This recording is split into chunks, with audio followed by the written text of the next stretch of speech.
ونستعينه ونستغفره ونؤمن به ونتوكل عليه ونعوذ بالله من شرور أنفسنا ومن سيئات أعمالنا من يهده الله فلا مضل له ومن يضلل فلا هادي له ونشهد أن لا إله إلا الله وحده لا شريك له ونشهد أن محمدا عبده ورسوله صلی اللہ تعالی علیہ وعلى آلہ واصحابہ وبارک وسلم تسلیما کثیرا کثیرا اما بعد فاعوذ باللہ من الشیطان الرجیم بسم اللہ الرحمن الرحیم یا ایہا الذین آمنوا اتقوا اللہ ولتنظر نفس ما قدمت لغد واتقوا اللہ ان اللہ خبیر بما تعملون ولا تكونوا كالذين نسوا الله فأنساهم أنفسهم أولئك هم الفاسقون۔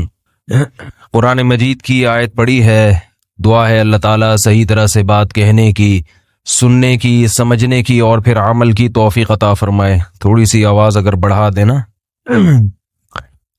اللہ تعالیٰ نے انسان کو ایک خاص مقصد کے لیے بنایا، مگر انسان اس مقصد کو بھول کر دوسرے دھندوں میں، دوسرے کاموں میں لگ گیا۔ اس کا عذاب یہ آیا کہ اللہ تعالیٰ نے انسانوں سے سکون اور اطمینان کی زندگی کو چھین لیا۔ بڑے بڑے ذہین لوگ، بڑے بڑے عقل مند لوگ، بڑی بڑی تحقیقات کرنے والے، بڑی لمبی لمبی تقریریں جھاڑنے والے، ایسے ایسے فلاسفر کہ آپ ان کی باتیں سنیں تو عقل دنگ رہ جاتی ہے، لیکن اگر ان کی سمجھ میں کوئی بات نہیں آتی تو وہ اللہ کا دین، اللہ کے رسول کی باتیں، اللہ کی باتیں، خود اللہ کی ذات، ان چیزوں سے غافل ہے۔ ایک بات خوب اچھی طرح سمجھ لینی چاہیے کہ ہماری نظر میں بہت ساری چیزوں کی تقسیم ہوتی ہے۔ کسی کام کو ہم زیادہ اہم سمجھتے ہیں، کسی کام کو ہم کم درجے کا اہم سمجھتے ہیں۔ اقوام متحدہ کی نظر میں ترجیحات کا معیار الگ ہے۔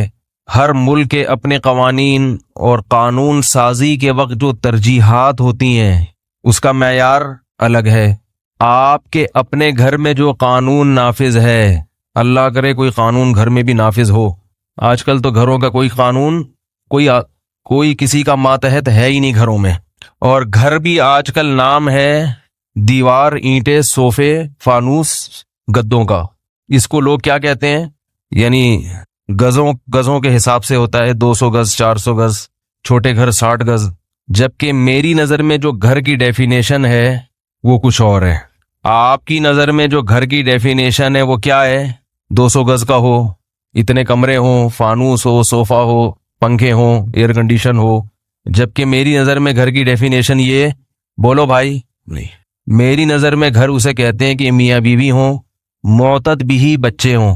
معتد بھی کا مطلب قابل ذکر، بولو بھائی، اتنے ہوں کہ پتہ چلے کہ بچے ہیں، گننا پڑے ان کو، افراد ہوں، اور اس گھر میں ایک عدد دادا دادی یا نانا نانی بھی، بولو بھائی، ہوں، ایک آدھ بوڑھا بھی اس میں، دونوں ہوں تو سبحان اللہ، دادا دادی ہوں یا نانا نانی، دونوں، چاروں تو نہیں ہو سکتے نا، کیونکہ دادا دادی کا گھر کچھ اور ہوگا، یا نانا نانی ہوں گے یا دادا دادی ہوں گے، تو اس کو کمپلیٹ کیا کہا جاتا ہے؟ گھر۔ اگر دادا دادی میں کسی ایک کا انتقال ہو گیا تو آدھا گھر اجڑ گیا۔ ٹاپک چینج ہو رہا ہے لیکن میں بھی آتا ہوں اصل ٹاپک کی طرف، یہ بات کمپلیٹ کر دوں۔ گھر میں اگر بوڑھا نہیں ہے تو آدھا گھر، بولو بھائی، اجڑ گیا، برکت ختم۔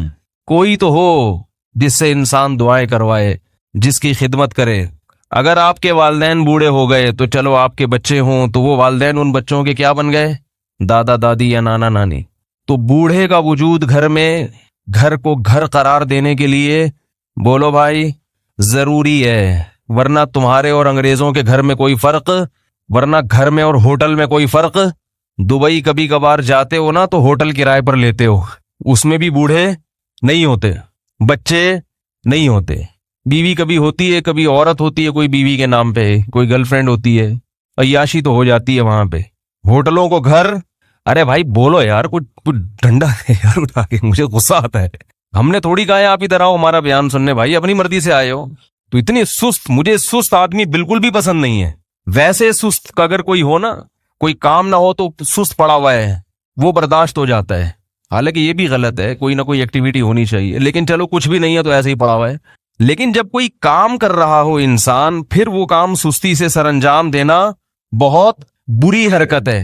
اب میں یہاں بیٹھ کے جمائیاں لینا شروع کر دوں یا ایسے ہی پھینکنا شروع کر دوں، کوئی ذہن میں کوئی مضمون نہ ہو، کوئی بات نہ ہو، ایسے ہی بس سستی میں، تو آپ کو اچھا لگے گا؟ تو ایسے ہی سننا بھی ایک کام ہے۔ جب بات کر رہا ہوں تو آپ کی طرف سے سننے کا باقاعدہ کیا ہو رہا ہے؟ عمل ہو رہا ہے۔ تو یہ عمل بھی ایک چستی کے ساتھ، حاضر دماغی کے ساتھ ہونا چاہیے۔ اس میں ایسا نہ لگے کہ آپ کو کسی نے بندوق کی نوک پہ لا کے بٹھا دیا۔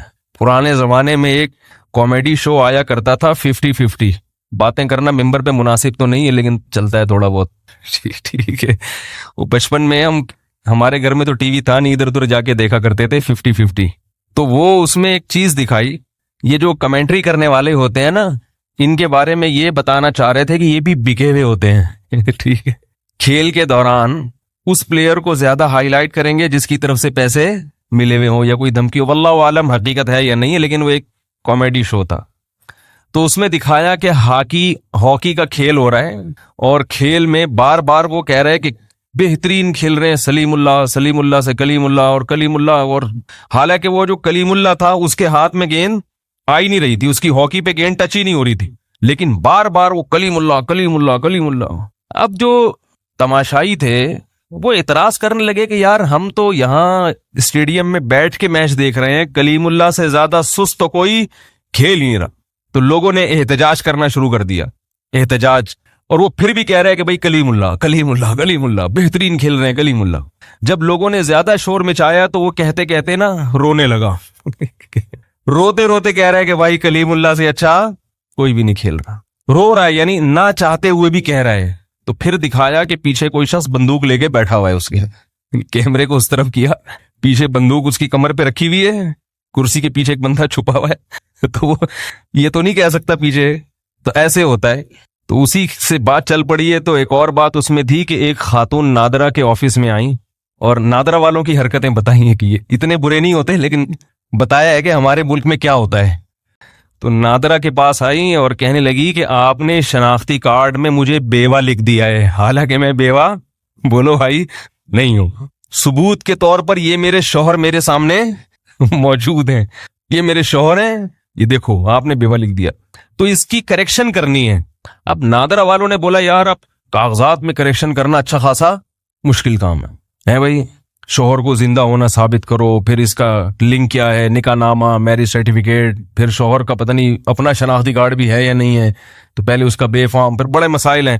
تو اس نے کیا، محترمہ آپ یہ چاہتی ہیں نا کہ آپ یہ کاغذات صحیح ہو جائیں، جو اس میں لکھا ہوا ہے وہ صحیح ہو جائے۔ اس نے کہا میں یہ چاہتی ہوں۔ اس نے بندوق نکالی، اس کے شوہر کو اٹھا کر کے گولی مار دی۔ اس نے کہا جی یہ کیا کیا؟ انہوں نے بولا اب یہ صحیح ہو گیا، آپ بیوہ ہو گئی، آپ کیا ہو گئی، بیوہ ہو گئی۔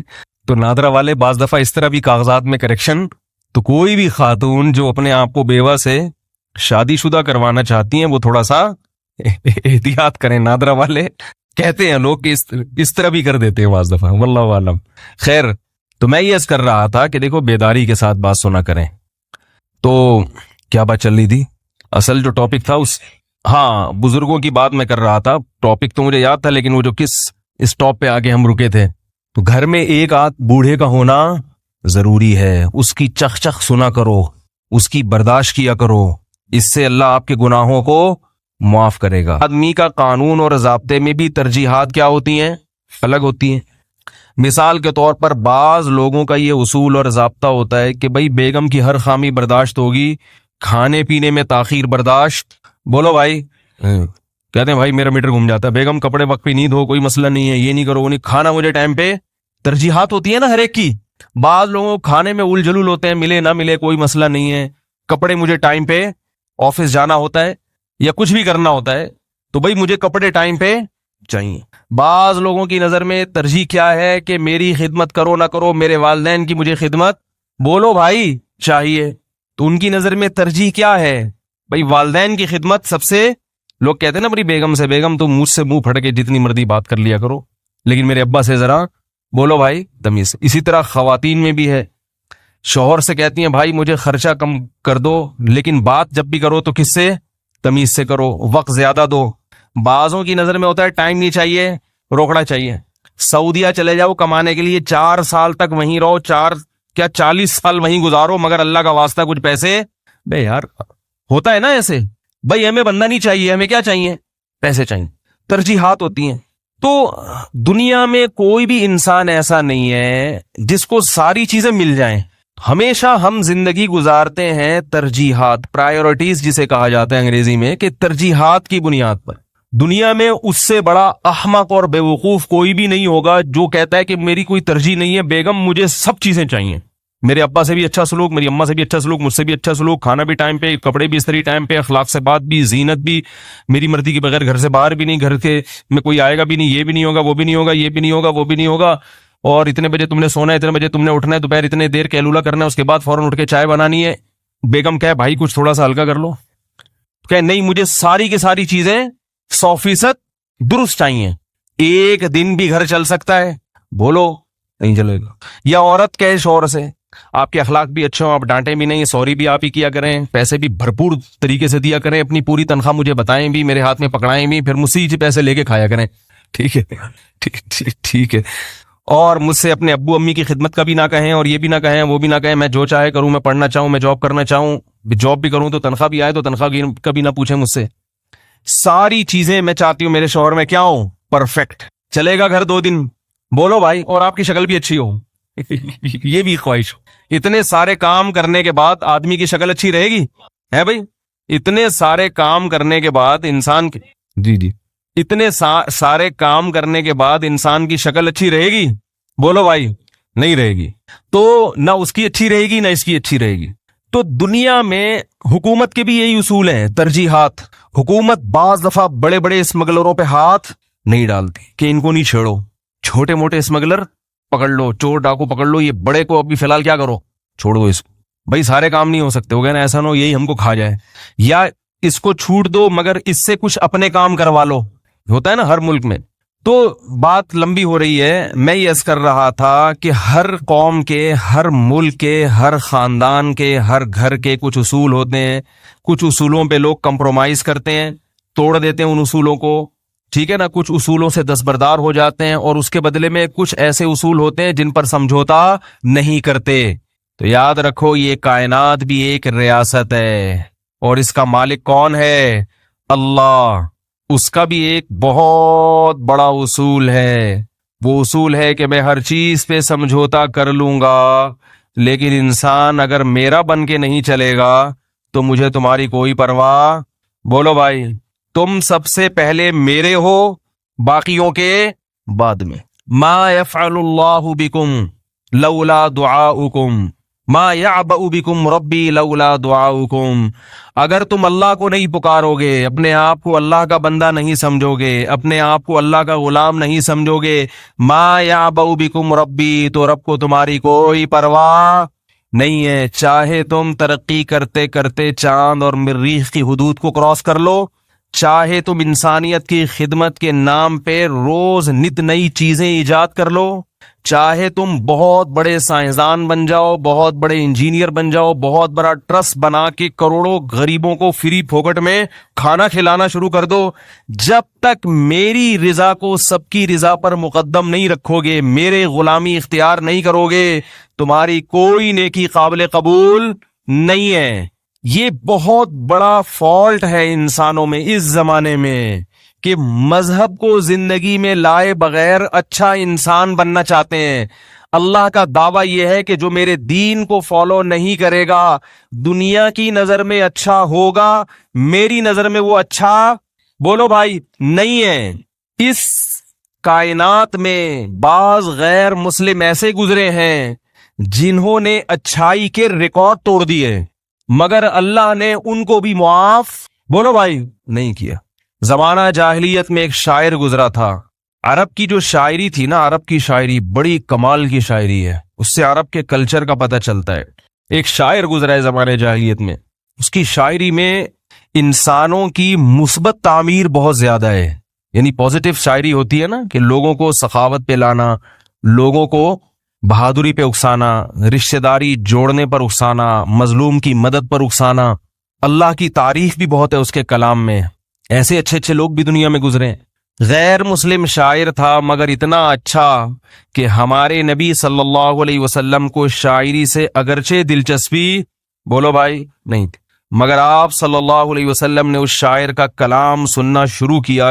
صحابی نے بیان کیا، حدیث میں آتا ہے 100 سے زیادہ اشعار آپ صلی اللہ علیہ وسلم نے ایک مجلس میں اس کے سنے اور اس کی تعریف کی. فرمایا اگر یہ زندہ ہوتا کاد ان یسلم، تو امید تھی کہ یہ اسلام قبول. اتنی تعمیری سوچ والا آدمی ہے، اتنی اچھی سوچ والا آدمی ہے. بہت بڑی بدقسمتی کہ اتنی اچھی سوچ والا آدمی اسلام کی نعمت سے محروم ہو گیا. ابو طالب آپ صلی اللہ علیہ وسلم کے چچا. عرب ان کو کردار کے لحاظ سے بہت اچھا کہا کرتے تھے. کیریکٹر میں ابو طالب کے کسی نے کبھی انگلی بولو بھائی نہیں اٹھائی. حدیث میں آتا ہے، صحیح حدیث میں، ابو طالب کی طبیعت میں بخل نہیں تھا. غربا اور مساکین کو کثرت سے بولو بھائی کھانا کھلانا، رشتہ داری جوڑنا، لوگوں کا خیال کرنا. جب آپ صلی اللہ علیہ وسلم نے نبوت کا دعویٰ کیا، پوری قوم آپ کے خلاف ہو گئی، ابو طالب نے آپ کا ساتھ بولو بھائی نہیں چھوڑا. آپ جو عرب تھے انہوں نے آپ صلی اللہ علیہ وسلم کا 3 سال تک بائیکاٹ کیا کہ روٹی پانی بند کر دو، معاشی بائیکاٹ کرو ان کا. اس 3 سال جب آپ گھاٹی میں آپ نے وقت گزارا تو اس میں ابو طالب بھی آپ صلی اللہ علیہ وسلم کے ساتھ تھے. مگر ایمان کی توفیق کیوں سب کے ہیں مگر اللہ کے بولو بھائی نہیں ہے. اور اللہ کے کا مطلب صرف اللہ کے. ابو طالب تو اللہ کو مانتے تھے لیکن اللہ چاہتے ہیں کہ مجھے مانو تو صرف اور صرف کس کو مانو بولو بھائی مجھے، میرے ساتھ کسی کو شریک مت کرو. یہ 360 بت بیت اللہ کے اندر رکھے ہوئے ہیں، یہ کیوں رکھے ہوئے ہیں؟ یاد رکھیے ابو طالب یا دیگر مشرکین مکہ وہ یہ نہیں کہتے تھے کہ یہ بت بھی اللہ ہیں. خوب اچھی طرح سمجھ لیں، شرک کسے کہتے ہیں؟ شرک کسے نہیں کہتے کہ 2 اللہ کے آپ قائل ہوں. ایسا شرک اس کائنات میں کبھی بھی نہیں ہوا. ہمیشہ ایک ہی خدا کو مانا گیا ہے. ہمیشہ جب بھی قرآن میں آتا ہے وَلَئِن سَأَلْتَهُم مَّنْ خَلَقَ السَّمَاوَاتِ وَالْأَرْضَ لَيَقُولُنَّ اللَّهُ، ان سے جب پوچھا جائے کہ کس نے آسمانوں اور زمین کو بنایا تو مشرکین کہتے ہیں کہ کس نے بنایا؟ اللہ نے بنایا. آج بھی جو مشرک ہے نا ان سے آپ پوچھیں کہ اس کائنات کا بنانے والا کون ہے تو وہ کیا کہیں گے؟ اللہ. ایک خدا ہے، کوئی گاڈ کہے گا اس کو، کوئی بھگوان کہے گا، کوئی اللہ کہے گا، لیکن مانتے کس کو ہیں؟ ہندو بھی کس کو مانتا ہے کہ بنانے والا کون ہے؟ ایک. تو یہ جو شرک ہوا ہے نا، شرک یہ کس نوعیت کا ہوا ہے اس کو سمجھیں. شرک یہ ہوا ہے کہ اللہ نے سب کچھ بنایا، سارے اختیارات کس کے پاس ہیں؟ اللہ کے پاس ہیں، لیکن اللہ نے اپنی عطا سے فلاں کو بھی فلاں اختیار بولو بھائی دے دیا ہے. سارے نہیں، کچھ اختیار اللہ نے اس کو دے دیے ہیں، کچھ اس کو دے دیے ہیں. نہیں یاری بات. یہ والا جو بت ہے اس بت کو بھی نہیں دیے. یہ جو بزرگ کو اللہ تعالیٰ نے مثلاً اولاد دینے کا اختیار دیا ہوا تھا، سمجھ رہے ہو؟ لہذا ان بزرگ کے مرنے کے بعد ان کے نام کی صورت بنا کے جب ان کے سامنے ہم جھکیں گے تو اللہ کی عطا سے یہ بزرگ بھی ہم کو بولو بھائی اولاد دے دیں گے.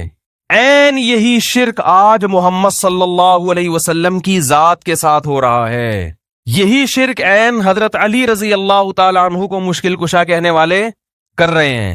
کہتے ہیں حضرت علی خود سے آپ کی مشکلات آسان نہیں کرتے، اللہ کی عطا سے آپ کی مشکلات بولتے کیوں نہیں؟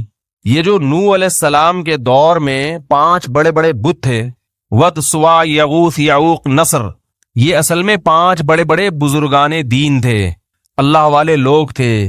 جب ان کی موت واقع ہوئی ہے تو لوگوں نے کہا یہ بڑے اللہ والے بزرگ ہیں، ان کے نام کی مورتی بنا کر ہم ان سے دعا مانگیں گے ان سے دے گا کون؟ اللہ. نہیں یاری بات. اور بعض یہ کہتے تھے مانگیں گے ان سے دیں گے یہ مگر اللہ کی عطا سے، کیونکہ اللہ نے ان کو اختیارات دیے ہوئے. ان دونوں قسموں کو شریعت نے کیا قرار دیا؟ شرک. کہ اللہ نے کسی کو کسی قسم کا اختیار، سارے اختیارات اللہ نے کس کے پاس رکھے ہیں؟ اپنے پاس، کسی کو نہیں دی اللہ نے. یہ والا شرک ہے جس کی نفی کے لیے قرآن نازل ہوا ہے. آج جب کسی سے بات کی جائے نا مشرک سے، تم رسول سے کیوں مانگتے ہو، فلاں سے کیوں مانگتے ہو، کہتے ہیں ہمیں پتہ ہے کہ یہ خود سے نہیں دے سکتے، لیکن اللہ نے ان کو اختیار دیے ہیں. اللہ نے اپنے حبیب کو جب اختیارات دے دیے تو ہم اگر اللہ کے حبیب سے مانگ لیں تو تمہیں کیوں تکلیف ہو رہی ہے بھائی؟ کیا ہو گیا بھائی؟ تو بھائی یہی تو وہ شرک تھا جو کون کیا کرتا تھا؟ مشرکین مکہ کرتے تھے. وہ اللہ کے رسول سے نہیں مانگتے تھے، وہ بتوں سے مانگتے تھے. تو اللہ نے یہ نہیں کہا کہ بت کے پاس، اللہ نے کہا میرے سوا کسی کے پاس اختیارات نہیں ہیں. اب یہاں لوگ سوال پوچھتے ہیں کہ واہ بھائی واہ، پولیس کے پاس تو اختیارات ہیں آپ کی مدد کرنے کے، ہے بھائی، ڈاکٹر کے پاس اختیارات ہیں آپ کو اولاد دینے کے، بے اولاد لوگ ڈاکٹر کے پاس جاتے ہیں نا، کیا خیال ہے؟ تو کیا اللہ کے نبی کے پاس نہیں ہو سکتے؟ ہے بھائی. یہ موضوع میرا ابھی توحید مقصد نہیں ہے، جلدی سے اس کو سمیٹ کے میں اسٹیشن درمیان میں آتے رہتے ہیں، اصل میں ادھورا چھوڑ دو نا، پھر مجھے پتا ہے فیس بک پہ گالیاں آنا شروع ہو جاتی ہیں، برا بلا ابے اس کو، جب پولیس کے پاس اختیارات ہے تو نبی کے پاس کیوں نہیں ہے؟ یہ اس طرح کے آ جائیں گے. اصل تو میں آ رہا ہوں اب. تو بعض دفعہ ایسا ہوتا ہے نا کہ کہیں سے جا رہے ہیں تو راستے میں اسٹیشن اتنا اچھا لگا کہ چلو یہیں اتر جاؤ یار، کیا خیال ہے؟ ایسا بھی ہوتا ہے نا. تو یاد رکھو پولیس جو مدد کرتی ہے وہ اسباب کے تحت کرتی ہے. اسباب کے تحت تو سب کے پاس سب کچھ، ہر قسم کے اختیارات ہیں، اور وہ صرف نبی کے پاس نہیں ہیں. اسباب والے آپ خود مانتے ہیں کہ وہ کس کے پاس ہیں؟ پولیس کے پاس بھی ہیں. تو پھر پولیس سے معاذ اللہ، پھر پولیس کو، پھر تو پولیس کا مقام بھی بہت اونچا ہو گیا نا. آپ مانتے ہیں کہ پولیس کے پاس جس قسم کے اختیارات ہیں، ہم ان اختیارات کی بحث نہیں کر رہے. ایک ہوتا ہے لاجیکلی کوئی کام کرنا، میں آپ سے پانی مانگتا ہوں تو آپ جائیں گے نل کا کھولیں گے، یہ پوری ایک سائنٹیفک لاجک ہے نا، پانی اوپر سے نیچے آئے گا. اور ایک میں آپ سے پانی مانگتا ہوں، آپ چھو منتر کر کے بولتے ہیں بس جب چاہو آپ بارش برسات سکتے ہو، جب چاہو آپ پانی سامنے لا سکتے ہو. ایسا تو نہیں ہوتا، یہ شرک ہے. ڈاکٹر سے جب آپ اولاد مانگتے ہیں تو اولاد نہیں مانگتے، اولاد کی دوا مانگتے ہیں کہ میرے اندر کوئی خرابی ہے، کوئی میڈیکلی کوئی پرابلم ہے، تو کوئی ایسا دوا بتاؤ کہ وہ میڈیکلی پرابلم کیا ہو جائے، حل ہو جائے. جبکہ اللہ سے مانگتے ہیں تو اللہ کو ہم چھوڑ دیتے ہیں کہ اللہ تو جس طرح بھی دینا چاہے وہ میڈیکلی پرابلم صحیح ہو یا نہ ہو. زکریا علیہ السلام نے اللہ سے بڑھاپے میں دعا مانگی تھی، میڈیکلی بڑھاپے میں دعا اولاد ممکن نہیں ہے، لیکن کہا تھا مجھے ایسے ہی چاہیے. اللہ نے کہا چلو بوڑھے ہو کے ہی دے دوں گا میں تمہیں. اس قسم کے اختیارات صرف کس کے پاس ہیں؟ اس میں اللہ نے کسی پیغمبر کو، کسی فرشتے کو، کسی مقرب ولی کو بھی اپنے ساتھ شریک بولو بھائی نہیں کیا ہے. اور اگر آپ نے یاد رکھو، خوب اچھی طرح سمجھ لیں، اللہ شرک کے معاملے میں بہت حساس ہے، کیونکہ یہ غیرت کا معاملہ ہے. مانگنا صرف کس سے ہے؟ اللہ سے. اگر آپ نے اللہ کے سوا کسی اور سے مانگنا شروع کر دیا اور وہ اسباب سے ہٹ کے مانگنا ہو تو پھر میرے بھائی بخشش کا امکان ختم. اللہ کا واسطہ دے کے کہتا ہوں کہ مزاروں پہ جانا بولو بھائی بند کر دو. کچھ بھی نہیں رکھا مزاروں پہ، کچھ بھی نہیں ہے. میں جب سفر پہ جاتا ہوں نا تو پھر ایک ٹیلی فون کے ذریعے، اور ٹیلی فون سے بھی زیادہ سفر میں لوگوں کا پتہ چلتا ہے. ایک مرتبہ میں پنجاب سے آ رہا تھا بائی ٹرین، تو اسٹیشن پہ ہم بیٹھ گئے ٹرین کے انتظار میں. تو ایک پڑھا لکھا لڑکا میرے ساتھ آگے بیٹھ گیا، لگ رہا تھا شکل سے لباس سے پڑھا لکھا ہے. گپ شپ شروع ہو گئی. میں نے کہا کدھر کی روانگی؟ کہہ رہے کراچی جا رہا ہوں. میں نے کہا کہاں؟ کہہ رہے وہ عبداللہ شاہ غازی کے مزار پہ. میں نے کہا شکل سے تو پڑھے لکھے لگ رہے ہو یار. تو کہہ رہے کیا ہوا؟ مزار پہ جا کے میں اللہ سے مانگوں گا؟ عبداللہ شاہ غازی تھوڑی مانگوں گا. تو میں نے کہا اللہ سے مانگنے کے لیے اللہ نے مسجدیں بنائی ہیں، مزار بولتے کیوں نہیں؟ اللہ سے مانگنے کے لیے کیا ہے؟ مسجدیں ہیں، مزار تھوڑی ہیں. بہت سمجھایا، مگر جیسے روحانی علاج والوں کی عقیدت ایک دفعہ جب دل میں بیٹھ جائے نا، دلائل کے انبار لگا دو مگر بات سمجھ میں یہ اندر کوئی فالٹ ہوتا ہے. استخارے کا ایک دفعہ تصور دماغ میں بیٹھ گیا نا، پھر بھی استخارہ کرے گا جو اپنے طریقے سے. ایک تو سنت استخارہ ہے نا جو میں بولتا رہتا ہوں، ایک غلط استخارہ ہے جس میں کچھ نکلتا ہے. کتنا چیخ چیخ کے تھک گئے کہ بھائی یہ استخارے نہیں ہے اسلام میں. کل ایک خاتون آئی بڑی عمر کی کہ میری بیٹی کی شادی تھی تو وہ لڑکے کا رشتہ آیا، میں نے استخارہ نکالا، اس میں کالا آیا ہے. مجھے بہت افسوس ہوا. میں نے کہا میرے بیان بھی سنتی ہیں اور کہہ کے تھک گیا، مگر یہ جو بیماری ہے نا، یہ جو بیماری ہے نا ایک دفعہ استخارے کی، روحانی علاج کی، جن چڑیل بھوت کی، جادو ٹونے کا وہم، یہ نکلتی نہیں ہے. میں نے کہا محترمہ اماں جی آپ کی بیٹی آج کل رشتے کہاں آ رہے ہیں اگر بندہ اچھا ہے؟ میں نے کہا خواب میں کالا نکلا ہے، بندہ تو کالا نہیں ہے نا, ایسے ہی میں نے کہا لڑکا تو اتنا کالا نہیں ہے نا جتنا خواب میں کالا آیا تھا. لڑکا ایسا ہے کہ اتنا کالا ہے کہ اندھیرے میں نظر ہی نہیں آ رہا. پھر تھوڑا سا مسئلہ ہے کہ بھائی بیٹی کو پتہ نہیں پسند آئے کہ نہ آئے. تھوڑا بہت تو لڑکے کالے پیلے بھی چلتے ہیں, ٹھیک ہے, لیکن بالکل ہی بلیک ہے, اتنا کہ اندھیرے میں نظر آ ہی نہیں رہا. اور آپ کی بیٹی بالکل گوری چٹی ہے, پھر تھوڑا میچنگ کا رشتہ بولو بھائی نہیں. لیکن محض بھائی کوئی کالا پیلا بیٹھو, میں یہ میری عادت ہے ایسا ہے, تو یہ تو اس کو کوئی وہ نہ کریں آپ لوگ, دل پہ نہ لے کے جائیں. کسی کو اللہ نے کالا بنایا, کسی کو گورا بنایا, یہ تو ایک مزاح کی چیز ہوتی ہے نا. کسی کا مذاق اڑانا مقصد بول لو نا یار نہیں ہے. تو کیونکہ وہ ان کو سمجھانے کے لیے یہ مزاح کرنا پڑتا. میں نے کہا استخارے میں کالے نکلنے سے کچھ بھی نہیں ہوتا. لڑکا اچھا ہے تو بیٹی کی شادی وہاں آنکھ بند کر کے کر دیں, اچھا نہیں ہے تو استخارے سفید بھی نکلتے رہے, سفید کبوتر نکلے استخارے میں, آپ نے بیٹی کی شادی وہاں نہیں کرنی. اور اللہ کا واسطہ میری جان چھوڑیں, کیونکہ مجھے پتا تھا کہ یہ استخارے کی ڈسی بھی ہیں, یہ پھر کھڑی ہو جائیں گی. نہیں جی آپ نکال کے بتائیں. لوگ آ جاتے ہیں پرچہ لے کے میرے پاس, کئی دفعہ ایسے ہوا ہے, فون آیا اٹھائے, جی فلاں بات کر رہا ہوں, جی فرمائیے, میرا نام جی عبد الشکور ہے. تو کیا کروں بھائی, میری والدہ کا نام بی بی گل چمن. تو بھائی میں کیا کروں, اپنے کیوں شجرہ نسب بیان کر رہا ہے بھائی تو مجھے اس سے کیا غرض, آپ کی اماں کا نام کیا, آپ کے دادا کا نام کیا, کہہ رہے ہیں آگے سنے تو صحیح. تو میری اماں کا نام یہ ہے اور بچی کا نام یہ ہے, اپنی گھر کی بچیوں کے نام بتا رہا ہے بھائی مجھے, تو کیا کرنا ہے, کہہ رہے آپ استخارہ نکال دیں. یہ جہالت ہے, اپنا نام, اپنی اماں کا نام, اپنی بچیوں کا نام بتا کے کیا نکالنا. میں نے کہا ہم نے آج تک اپنی شادیوں میں کبھی استخارہ اللہ کا شکر ہے نہیں نکالا, ورنہ اب تک کنوارے کے کنوارے ہی ہوتے. ہمیں تو جہاں رشتہ ملا ٹرائی مارا. استخاروں کے چکر میں جو یہ آج کل جاہلوں والے استخارے ہو رہے ہیں, اس کے چکر میں الحمدللہ ٹرائی کرو یار. ان کو بھی منع کر دیا استخارہ نہیں نکالنا, لڑکی والوں کو بھی سختی سے کیا بول دیا, نہیں نکالنا. اور اگر نکالا, کیونکہ ڈر ہی ہوتا ہے نا ان کا, سوتے میں پتہ نہیں کیا خواب آ جائے, اچھا والا ایک رشتہ انکار کر دیں یار, کیا اگلے بھی تو ڈر ہوتا ہے نا کہ وہ انکار کر دے گا تو ہم بھی کنوارے ہی رہ جائیں گے. ان کو سختی سے منع کہ استخارہ نہیں نکالنا. لیکن اگر ان کی سمجھ میں نہیں آیا, جیسے کہ نہیں آتا, تو پھر ان کو بولا کہ ہمارا جو استخارہ ہے نا, میرا والا بہت طاقتور ہے, اس میں یہ نکلا ہے کہ ان لوگوں کا اگر نیگیٹو بھی آئے تو پھر بھی یہی کرنا ہے. استخارے میں یہ نکلا ہے, سمجھ میں آ رہی بات, کہ ان کا استخارہ اگر نیگیٹو بھی آیا تو مجھے جو استخارہ آیا ہے اس میں یہ آیا ہے کہ اس کی پرواہ نہیں کرنا, اور ان کو بتا دینا کہ آپ نے بھی کیا کرنا ہے, یہی کرنا. چھوڑ دو یہ استخارے, یہ جو آج کل چل رہے ہیں. یاد رکھو جو شریعت کے آدھے حکم کو لیتا ہے وہ خود بھی برباد ہوتا ہے اور لوگوں کو بھی برباد کرتا ہے. ہمارے نبی کی سیرت دیکھا کرو, اس پر میرے بہت بیانات ہو چکے ہیں, میں زیادہ نہیں جاتا. تو یہ روحانی کا ایک دفعہ دماغ میں خناس بھر جائے, کسی نے کچھ کر دیا, یہ ہو گیا, فلانا ہو گیا, اور یہ مزاروں کا ایک دفعہ دماغ میں بیٹھ جائے, تو انسان مسجد سے کیا ہوتا ہے, یہ مزاروں پہ جانے والے اکثر مسجدوں کے نہیں ہوتے. آپ صلی اللہ علیہ وسلم نے فرمایا 7 آدمی اللہ کے عرش کے سائے میں ہوں گے قیامت کے دن.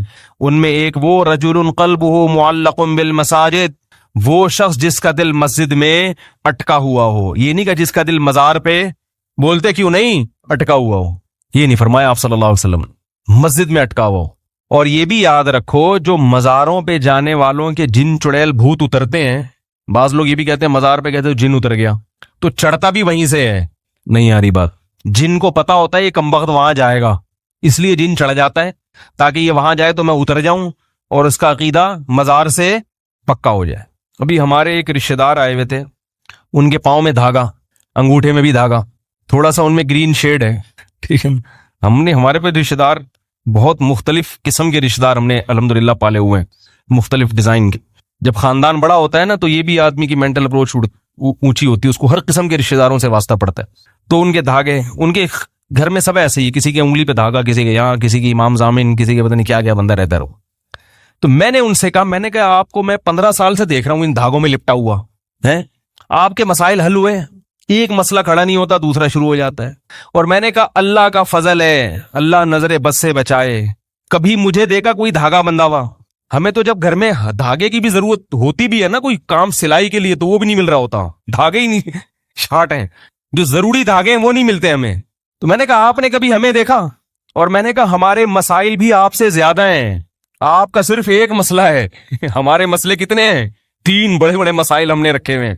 اور ایسے مسئلے ہیں جو کبھی حل, بھائی سمجھ رہے ہو نا, یہ مسئلہ کبھی حل ہو سکتا ہے, وہ ایک آدمی نے اپنے ابا سے پوچھا نا کہ ابو یہ ہر آدمی شادی کر کے پچھتاتا ہے تو پھر کرتا کیوں ہے؟ انہوں نے کہا بیٹا عقل بادام کھانے سے نہیں آتی، ٹھوکریں کھانے سے آتی ہے.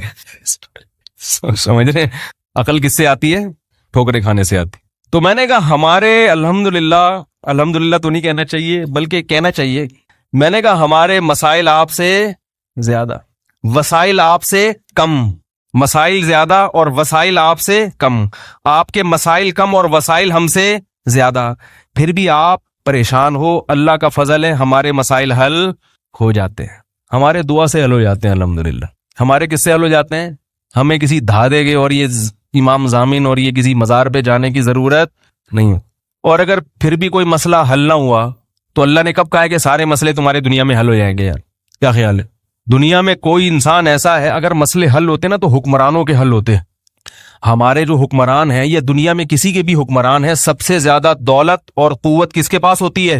حکمرانوں کے. سب سے زیادہ مسائل میں گرے ہوئے کون ہوتے ہیں؟ یہی لوگ. ان کو ہر وقت اپوزیشن کا ڈر. بڑے بڑے حکمران ہیں، اتنی پاور، ان کے مسائل بھی بڑے بڑے. تو جب انسان کے پاس وسائل بڑے ہوتے ہیں تو مسائل بھی اسی حساب سے بڑے ہو جاتے ہیں، اور جب وسائل تھوڑے ہوں تو مسائل بھی تھوڑے. اور وسائل تھوڑے ہوں یا زیادہ ہوں، مسائل چھوٹے ہوں یا بڑے ہوں، لیکن انسان کمپرومائز کر لے کہ بھائی میں صرف کس سے مانگوں گا؟ اللہ سے. اللہ حل کر دے ٹھیک ہے، اللہ اگر حل نہیں بھی کرتا تو تسلی بہرحال دے دیتا ہے. ابو سعید خدری رضی اللہ تعالی عنہ رسول اللہ صلی اللہ علیہ وسلم کے پاس آئے. خوب اچھی طرح سنیں یہ بات. ابو سعید خدری کے والد بھائی غزوہ احد میں شہید ہو گئے. نبی کی خاطر اپنے گھر کے مرد قربان کرا دی حضرت ابو سعید کی والدہ نے. ماں بیوہ ہو گئی، بیٹے شہید ہو گئے. ایک بیٹا بچائے ابو سعید جو 11-12 سال یا 10 سال کی عمر تھی، ان کی بچے تھے. اب صحابہ کے گھروں میں جو شہادتیں ہوئی ہیں تو فاقے پڑنا شروع ہو گئے. ظاہر ہے 70 افراد شہید ہوئے، یہ جوان تھے، کمانے والے تھے. 70 گھروں کے چولہے بند ہو گئے. کتنی بڑی بڑی قربانیاں دی ہیں صحابہ نے. اس لیے یاد رکھو، جو انجینئر بدبخت بیٹھ کے حضرت معاویہ کو برا بلا کہتا ہے، دلائل کی دنیا میں جواب تو بہت ہیں، علماء دے چکے ہیں، لیکن اس بدبخت کو اپنی موت کے برے انجام سے ڈرنا چاہیے. ایک آج کا بچہ بیٹھ کر حضرت علی اور معاویہ میں امپائر بن کے یہ فیصلہ کر رہا ہو کہ یہ جنتی اور یہ جہنمی، اس کی اللہ نے ہمیں اجازت نہیں دی، اور یہ بہت بڑی جرت اور دلیری ہے. بڑوں کے اختلافات بڑوں تک محدود رہنے دو. آپ اتنا فنٹر بننے کی کوشش مت کرو. تمہاری اوقات کیا ہے کہ تم بیٹھ کر ایک صحابی رسول پر تانے دو؟ مجھے اس انجینئر پہ خدا کی قسم غصہ نہیں آتا، مجھے ان مسٹنڈوں پہ غصہ آتا ہے جو اس کے سامنے بیٹھ کر جی حضوری میں لگے ہوئے ہیں کہ تمہیں دنیا میں بڑے بڑے علماء فقہا دنیا سے ختم ہو گئے، تمہیں کل کے لونڈے کو، ایک بچے کو تم نے بٹھا کے اپنا پیر و مرشد بنا لیا ہے، اس کی تحقیق کو تم تحقیق کہتے ہو. ایک طوفان بدتمیزی ہے میڈیا پہ صحابہ کرام کے خلاف. ہر ٹچا اٹھتا ہے، ہر جاہل سے جاہل اٹھتا ہے اور تبصرے کرنا صحابہ کرام کے خلاف شروع کر دیتے ہیں. میری نظر میں حضرت عثمان کی پالیسی ٹھیک نہیں تھی، میری نظر میں حضرت معاویہ کا یہ موقف درست نہیں تھا. تیری اوقات کیا ہے کہ تو ایسے بیٹھ کے باتیں کر رہا ہے؟ امام مالک سے کسی نے کہا کہ کیا عمر بن عبدالعزیز حضرت معاویہ سے افضل ہیں؟ عمر بن عبدالعزیز رحمہ اللہ تعالی، ان کو 5واں خلیفہ راشد کہا جاتا ہے. کسی نے کہا کہ عمر بن عبدالعزیز نے اتنے کام کیے تو کیا وہ حضرت معاویہ سے افضل ہیں؟ امام مالک نے فرمایا کہ معاویہ جس گھوڑے پر بیٹھ کر محمد صلی اللہ علیہ وسلم کی معیت میں لڑا کرتے تھے، اس گھوڑے کی ناک میں جانے والا غبار بھی عمر بن عبدالعزیز سے بہتر ہے. صحابہ میں جو اختلاف ہوا وہ حکومت کی لالچ میں نہیں ہوا، ایک آزمائش تھی امت کی پر اللہ کی طرف سے. حضرت معاویہ کہتے تھے کہ حضرت عثمان کا میں رشتہ دار ہوں، ان کے قاتلوں سے قصاص لینا میرا حق ہے، اور حضرت علی کہتے تھے کہ میرے لیے قصاص لینا ممکن نہیں ہے، پہلے حکومت کو مضبوط کرنا یہ زیادہ ضروری ہے. اجتہادی اختلاف تھا، اس بیس پر تلوار اٹھی ہے آپس میں. تو اس تلوار اٹھنے میں حضرت علی حق پر تھے، حضرت معاویہ غلطی پر تھے، مگر یہ غلطی دولت کی لالچ میں، پیسوں کی لالچ میں بولو بھائی نہیں تھی. وہ اپنے آپ کو حق سمجھ رہے تھے. انسان سے غلطی ہو سکتی ہے، وہ کسی چیز کو صحیح سمجھتا ہے جبکہ حقیقت میں وہ صحیح نہیں ہوتی. اس کی تو بہت ساری مثالیں ملتی ہیں. حضرت داؤد اور سلیمان علیہ السلام کا واقعہ اللہ نے قرآن میں بیان کیا کہ ان کے پاس ایک کیس آیا.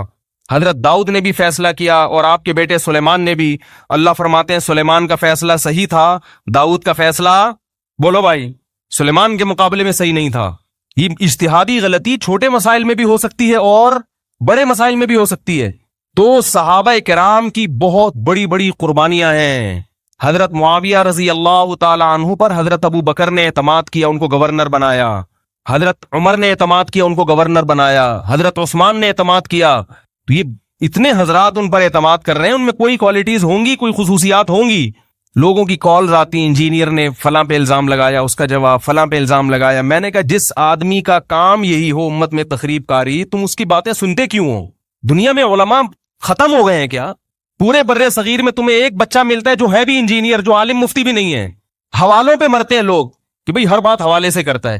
تم نے جا کے دیکھا ہے وہ حوالے صحیح ہے یا نہیں ہے, ان کا اردو ترجمہ صحیح ہے یا نہیں ہے؟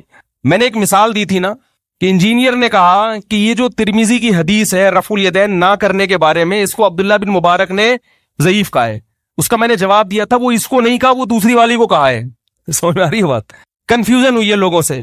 تو لوگ بڑے حیران ہوئے, کہنے یہ اب ہم اتنی باریکی میں کیسے جائیں؟ تو میں نے کہا آپ کو سننے کی ضرورت کیا ہے, اتنی گہرائی میں آپ کو گھسنے کی ضرورت کیا ہے؟ کہتے ہیں نہیں جی اندھی تقلید نہیں کرنی. تو اب کیا کر رہے ہو؟ اب بھی تو اندھی تقلید ہی کر رہے ہو. کون سا ہر مسئلے پر آپ نے پوری تحقیقات کی ہوئی ہیں؟ ایک طرف کے دلائل سنتے ہیں اور اپنے آپ کو محقق قرار. بولو بھائی, کل ایک صاحب کا فون آیا. میں بعض دفعہ فارم میں ہوتا ہوں تو پھر میں فون پہ سنا بھی دیتا ہوں. سنانی نہیں چاہیے, انسان کے اخلاق اچھے ہونے چاہیے, لیکن فارم میں آئے ہوئے تھے ہم.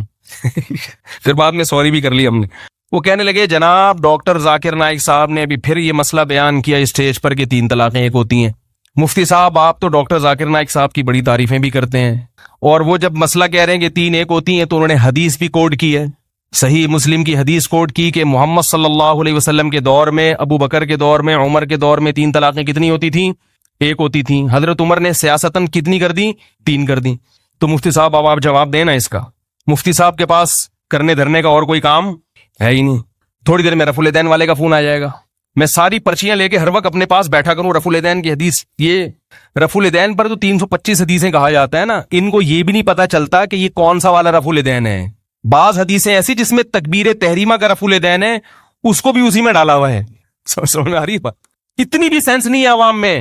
325 یا 400 حدیثیں کسی ٹاپک پر اسلام میں نہیں ملتی. اتنی تو حضرت عیسیٰ کے نزول پر نہیں ہے جو عقائد کا مسئلہ ہے. فروعی مسئلے پر اتنی حدیثیں کہاں سے آ گئیں؟ سینس لیس لوگ ہیں, مگر ہر آدمی فنٹر بننے کی کوشش میں, کوئی اپنے آپ کو کم علم ماننے کے لیے تیار. یاد رکھو اندھی تقلید وہ ہوتی ہے جو کسی جاہل کی ہو, کسی پڑھے لکھے کی تقلید اندھی کہلاتی نہیں ہے. تو وہ کہنے لگے ڈاکٹر ذاکر نائک صاحب نے کہا یہ ابھی وہ کی حدیث بھی کوٹ کی ہے. میں نے کہا اچھا مجھے ایک بات بتائیے, ڈاکٹر ذاکر نائک کا تو میں احترام کرتا ہوں, کرتا رہوں گا, کیونکہ وہ جو کام کر رہے ہیں ہم ان کاموں کو دیکھ کے ان کا احترام کرتے ہیں.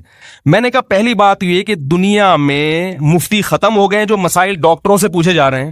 نہیں یاری بات میرا خیال ہے سمجھ رہے ہیں. دنیا میں مفتیان کرام یا دینی مدارس یا دینی یونیورسٹیاں ختم ہو گئی ہیں جو مسائل کس سے پوچھے جا رہے ہیں. اب ڈاکٹر ذاکر نائک بیچارے کئی دفعہ اعلان کر چکے ہیں کہ میں مفتی نہیں ہوں.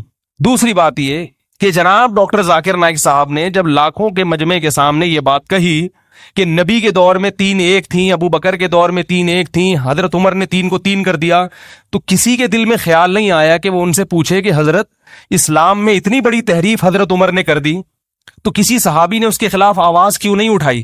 کوئی غیر مسلم آج اسلام قبول کرتا ہے, سنیں میری بات, اور آپ اسے یہ حدیث اس طرح سے بتائیں کہ نبی کے دور میں 3 کتنی ہوتی تھیں؟ 1. ابو بکر کے دور میں بھی 3 ایک, حضرت عمر کے ابتدائی دور میں بھی حضرت عمر نے کیا کیا 3 کو. میں نے کہ اس کا مطلب یہ ہوا کہ نبی کے دور میں اکٹھی 3 طلاقیں, 2 تو بیوی حلال رہتی تھی, ابو بکر کے دور میں بھی حلال تھی, حضرت عمر نے اس حلال بیوی کو کیا کر دیا؟ بولو نا بھائی, حرام کر دیا. اور جس غیر آدمی پر حرام تھی اس کے لیے کیا کر دیا؟ حلال کر دیا کہ وہ وہاں شادی کر لے. اس سے بڑی اسلام میں کوئی تحریف ہو سکتی ہے؟ کہتے ہیں سیاستاً یہ کام کیا. سیاستاً کسی کو کوڑے تو لگائے جا سکتے ہیں, سیاستاً کوئی سزا تو بنائی جا سکتی ہے. حلال کو حرام اور حرام کو حلال کر دینا یہ سیاست نہیں ہے, یہ دین میں بولو نا بھائی تحریف ہے. تو میں نے کہا وہ سارے مخنچو بیٹھے ہوئے ہیں جو یہ سوال نہیں کر رہے کہ یار یہ کیسے ممکن ہے. خلیفہ راشد بھی ہے, وہ ایک طرف کہہ رہے ہو کہ جنتی بھی ہے,